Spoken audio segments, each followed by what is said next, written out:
আসসালামু আলাইকুম। আজকে আমি আপনাদের দেখাবো কিভাবে অতি সহজেই গাজরের লাড্ডু তৈরি করা যায়। এখন এগুলোকে ছোট ছোট করে কুচি করে নেব। দেখুন, এবার গাজরগুলো আমি ধুয়ে ছুলে নিয়েছি। এবার আমি একটি সবজি গ্রেটার নিয়েছি। এটাকে আমি মোটা পাশ দিয়ে কাটবো না, ছোট পাশ দিয়ে গ্রেট করে নেব সবগুলো গাজর। দেখুন, এবার সবগুলো গাজর আমি গ্রেটার দিয়ে গ্রেট করে নিয়েছি। এবার একটি কড়াইতে 2 চামচ ঘি দিয়ে দিব।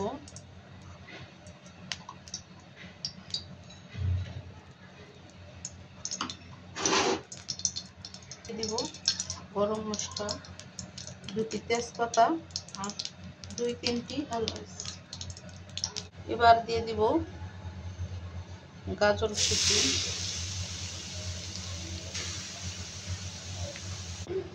সবগুলো গাজর দিয়ে ভালোভাবে নাড়াচাড়া করে মিশিয়ে নেব।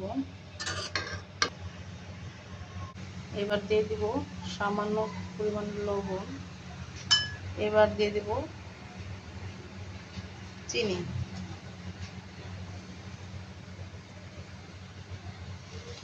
চিনিগুলো ভালোভাবে গাজরের সাথে মিশিয়ে নেব। দেখুন, চিনি দেওয়ার পর চিনি ও গাজর থেকে এরকম পানি উঠে আসছে। পানিটা কমে এলে এবার দিয়ে দিব লিকুইড দুধ। দুধটাকেও ভালোভাবে নেড়েচেড়ে মিশিয়ে নেব। এবার বেশ কয়েক মিনিট ধরে উল্টে পাল্টে নাড়াচাড়া করে রান্না করে নিতে হবে। এখন গাজরটি কেমন নরম হয়ে গেছে, মানে সিদ্ধ হয়ে যাচ্ছে। আমি ভালো করে নেড়েচেড়ে পানি শুকিয়ে নিয়েছি।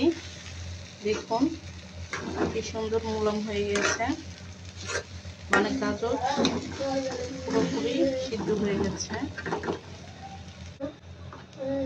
মুলাম হয়ে যাওয়ার পর আমি এখানে আরও 1 টেবিল চামচ ঘি দিয়ে নিব। এবার আমি তেজপাতা আর এলাচ দিয়েছিলাম, সেগুলো এখান থেকে তুলে নেব। এবার আর 1 মিনিট নেড়ে চেড়ে নেব। দেখুন, নাড়াচাড়া করে নিলাম। এ পর্যায়ে আমার রান্না করা শেষ। এবার চুলা থেকে নামিয়ে নেব। এবার গাজরটাকে নামিয়ে এরকম হাতে নিয়ে গোল গোল বলের মতো করে নিতে হবে। এভাবে আমি সবগুলো করে নিব। দেখুন, খুব সহজে তৈরি করে ফেললাম গাজরের লাড্ডু। এই লাড্ডুটি বাচ্চাদের অতি পছন্দের একটি খাবার। আমার ভিডিওটি যদি ভালো লেগে থাকে একটি লাইক দিয়ে দিবেন। নিত্য নতুন রেসিপি পেতে চ্যানেলটি সাবস্ক্রাইব করে রাখবেন। আজকে এ পর্যন্তই। দেখা হবে অন্য কোনো ভিডিওতে নতুন কোনো রেসিপি নিয়ে। আল্লাহ হাফেজ।